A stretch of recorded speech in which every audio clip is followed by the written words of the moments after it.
নমস্কার, প্রণমামি জগৎজননীতে আপনাদের স্বাগত। কী প্রকারে ভারতের উন্নতি হবে সেই চিন্তায় সর্বদা নিমগ্ন থাকতেন স্বামীজি। ভারতের ইতিহাস, আধ্যাত্মিকতা ও সমগ্র বিষয়ে তিনি চিন্তায় সর্বদা নিমজ্জিত ছিলেন। তার সারা জীবনের স্বপ্ন কী ছিল তা তিনি নিজেই বলেছেন ও তার সঙ্গে অন্যান্য মনীষীরাও ভারত সম্পর্কে কী বলেছেন আজ আপনাদের শোনাব সেই কাহিনী। আপনারা শুনছেন প্রণমামি জগৎ জননী থেকে।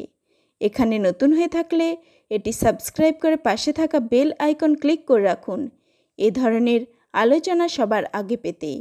লাইক, শেয়ার ও কমেন্ট করতে ভুলবেন না। শুরু করছি আজকের আলোচনা। স্বামী বিবেকানন্দ বলছেন, আমাদের অবশ্যই নিজেদের আধ্যাত্মিকতা ও দার্শনিক চিন্তার দ্বারা জগৎ জয় করতে হবে। এছাড়া আর কোনো উপায় নেই। আমাদের এই দায়িত্ব পালন করতেই হবে, নচেত মৃত্যু। এবার কেন্দ্র ভারতবর্ষ, আবার ভারতকে পৃথিবী জয় করতে হবে। এই আমার সারা জীবনের স্বপ্ন। আমাদের সামনে এই মহান আদর্শ রাখা আছে। আমাদের প্রত্যেককেই এর জন্য প্রস্তুত হতে হবে। ভারতের দ্বারা সমগ্র জগৎ বিজয় এর কম কিছুতেই নয়। আর আমাদের সকলকে এজন্য প্রস্তুত হতে হবে, জীবন পণ করতে হবে। ভগিনী নিবেদিতা বলছেন, কোনো বিদেশির কাছেই তোমার পতাকাকে কখনো অবনত করো না। জীবনের যে কর্মক্ষেত্রেই থাকো না কেন, সব ক্ষেত্রে নিজে সেরা থাকবার চেষ্টা করো। কোনো বিদেশি কর্তৃত্বের কাছে মাথা নোয়াবে না। কোনো বৈদেশিক আদর্শকেই অনুসরণ করো না। এ ভাবটি যেন সর্বদা তোমার হৃদয়ে জাগরুক থাকে। সুভাষচন্দ্র বসু বলছেন, তরুণ আন্দোলনের দুইটি দিক আছে, আন্তর্জাতিকতার দিক ও জাতীয়তার দিক। আন্তর্জাতিকতার দিক হইতে এই আন্দোলনের উদ্দেশ্য বিশ্ব মানবকে ভ্রাতৃত্বের বন্ধনে আবদ্ধ করা। দেশ ও জাতি নির্বিশেষে মানুষে মানুষে যে ভাইয়ের সম্বন্ধ, এ ভাব তরুণ আন্দোলনের দ্বারা স্পষ্ট হইয়াছে। আন্তর্জাতিক যুব সম্মেলনের অধিবেশন এই ভাব সঞ্চারের সহায়তা করিয়া থাকে। আজ আত্মস্থ তরুণ জাতি অনুভব করিতেছে যে সব দেশ ও সব যুগে তরুণের আদর্শ, প্রেরণা, সাধনা ও অনুভূতি মূলত একই। বিশ্বের তরুণ সম্প্রদায়ের মধ্যে এই আত্মিকতা ও অভেদাত্মা ভাব ঘনীভূত হইলে ইহার প্রভাব যে কতদূর পৌঁছিবে তাহা চিন্তা করিলেই আমরা বুঝিতে পারিব। মহাত্মা গান্ধীজি বলছেন, জাতীয়তাবাদ তো অন্যায় নয়। আধুনিক রাষ্ট্রগুলির সর্বনাশা, সংকীর্ণতা, স্বার্থপরতা ও আত্মকেন্দ্রিকতা, এগুলিই অকল্যাণ। প্রত্যেকেই অপরের ক্ষতি করিয়া লাভবান ও অপরকে ধ্বংস করিয়া সেই স্তূপের উপর উন্নীত হইতে চায়। জাতীয়তাবাদ না হইলে আন্তর্জাতিকতাবাদী হওয়া কাহারও পক্ষে সম্ভব নয়। আন্তর্জাতিকতাবাদ তখনই সম্ভব যখন জাতীয়তাবাদ সত্য হইয়া ওঠে, অর্থাৎ যখন এক এক দেশের অধিবাসীরা নিজেদের সংঘবদ্ধ করিতে পারে ও এক হইয়া কাজ করিতে পারে। আমার ধর্ম কোনো ভৌগোলিক সীমায় আবদ্ধ নয়। যদি ধর্মে আমার বিশ্বাস থাকে, তাহা হইলে শুধু ভারতের মধ্যে আমার প্রেম সীমাবদ্ধ থাকিবে না। আমি চাই ভারতের উত্থান, যাতে সমগ্র পৃথিবী সুফল পায়। অন্যান্য জাতির ধ্বংসস্তূপের উপর আমি ভারতের উত্থান চাই না। ভারত যদি শক্তিশালী ও সুযোগ্য হয়, সে পৃথিবীতে তার শিল্পকলা ও স্বাস্থ্যকর মশলাপাতির ঐশ্বর্য পাঠাবে, কিন্তু আফিম বা মাদকদ্রব্য পাঠাতে নারাজ হবে। যদিও এমন ব্যবসায় ভারতের অনেক জাগতিক লাভ হবে। ভারতের প্রচেষ্টায় আন্তর্জাতিক প্রসঙ্গগুলি নৈতিক ভিত্তিতে উপস্থাপিত হবে। এটা না দেখলে আমার উচ্চাশা পূর্ণ হবে না।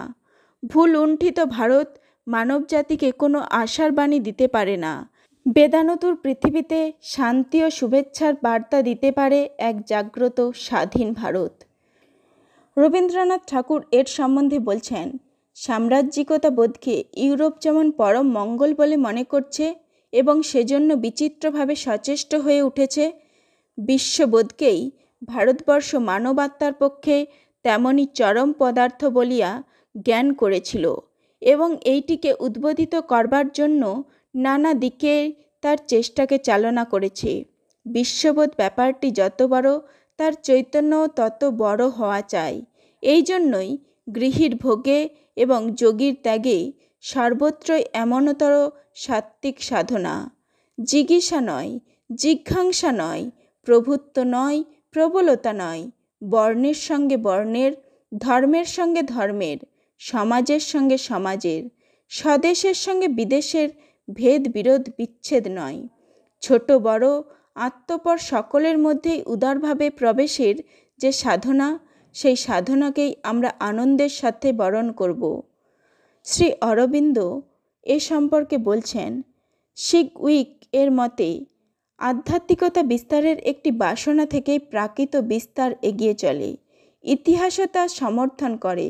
কিন্তু ভারতবর্ষই বা কেন পৃথিবীর প্রধান শক্তি হবে না? পৃথিবীর ওপর আধ্যাত্মিক প্রভাব বিস্তার করার অবিসংবাদিত অধিকার আর কার আছে? এই যে হিন্দু সংস্কৃতি, এ এমন ক্ষীণ ও ফাঁপা জিনিস নয় যে সহজেই নষ্ট হতে পারে। অন্তত পক্ষে 5000 বছর এ জিনিস এমনইভাবে টিকে আছে। তার মধ্যে এমন শক্তি যথেষ্টই সঞ্চিত হয়েছে, যার ফলে এ জিনিস আরও বহুকাল যাবৎ টিকে থাকবে নিশ্চয়ই। নেহেরু এ সম্বন্ধে বলছেন, আমি দেখেছি এশীয় দেশগুলির প্রতিনিধিদের মধ্যে পারস্পরিক অধিকতর ঘনিষ্ঠ হবার প্রতি তীব্র বাসনা, যা কোনো সাংবিধানিক কারণে নয়, বরং দৈনন্দিন তথ্য বিনিময় এবং সহযোগিতার জন্য।